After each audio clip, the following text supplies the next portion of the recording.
Dominique Venner chose the Notre Dame, a place of ancient sacred significance. He says in his death note, a cultic site far older even than Christianity, of immense significance to the French people. He chose this place for his martyrdom, because he wanted to remind people and the youth rioting that protesting gay marriage is fine, but the matter to focus on above all is a refugee problem, so-called the immigrants, the forced migrations into Europe, the globalist plan to replace the ancient peoples of Europe.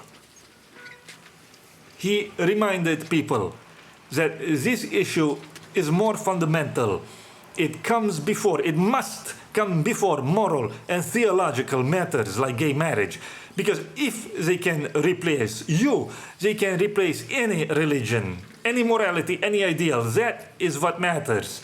This is why religious men like Cardinal Sarah or religious men like the Dalai Lama strongly oppose the globalist plan of population replacement through mass migration, because they know if you give this kind of power to government, they can do anything they want to your religion.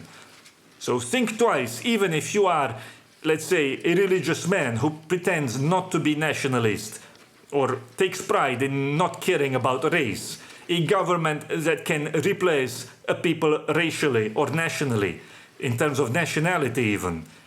That government can easily destroy your religion as well. And in fact, it is doing so. I see many people don't understand this. Gay marriage itself is imposed from above by force, merely to humiliate and degrade the families of Europe, and in particular the men of Europe. I see many young people on the right. They wouldn't mind gay marriage or gay rights, but they see now it's just something weaponized to try to humiliate straight, normal men, to disarm them. So they reject it. I think Dominique Venner inspired many. This is, start of new right, so-called new right. The start of 4chan revolution, which is probably most important event since, I would say, perhaps 1950s, for sure. It's far more important than the fake boomer revolution of the 1960s. The 4chan revolution of vital nihilism is the great awakening of Western youth. It's start of covert and anonymous movements that realize the scam, that their lives and communities are being destroyed by literally a gangster international clique that says usurped power in the West. And in this sense, Venner's sacrifice, the start of all these motions, his actions were also a reminder to the gangsters themselves. They were a reminder to the enemy. Don't think they didn't see its meaning. Even if you didn't at the time, they did. They had been how should I put this to remind you of their mindset in, let's say, before his death even, in 2010, in 2012, at the beginning of Obama's disastrous second term. They had been high on 2 decades or so of propaganda about end of history. Men like Fukuyama, Mike Ignatieff, Rawls, all their court thinkers declaring with confidence the final and world historical victory of neoliberalism.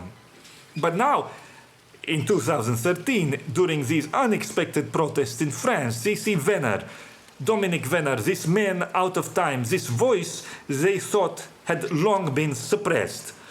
They see him make a spectacle in the Notre Dame in the most shocking and flamboyant way possible, and they see the youth who they thought had been on their side, or at least who they use as part of their advertising strategy for the global liberal regime. This fake cult of youth, in which, by the way, they actually sacrifice the youth. They sacrifice their futures, they sacrifice their bodies in wars, and I assume we will find out soon they sacrifice their bodies in other ways also. But they see the most virile and energetic youth inspired by this image of this old man, Dominique Venner, and I think they shat. I think they shat themselves, and they shake with fear every day. They shit themselves, seeing you and what you've become, believe me. every time a Trump, an Orban, a Salvini, or a Bolsonaro wins, they shit themselves. They realize we are here. We are not going anywhere. We are here to stay and we will win. In either case, we will fight. We will never surrender, never apologize. Remember, your opponents are ultimately the castrated, the neutered in body and spirit. The earth has no use for them, and nature is about to vomit them out like refuse. Nature often starts these purgations of the superfluous, and it makes its agents certain men who you wouldn't have thought. There are men that nature chooses to become its garbage men. You could say it knights these men as its groundskeepers, as its park rangers. Please understand.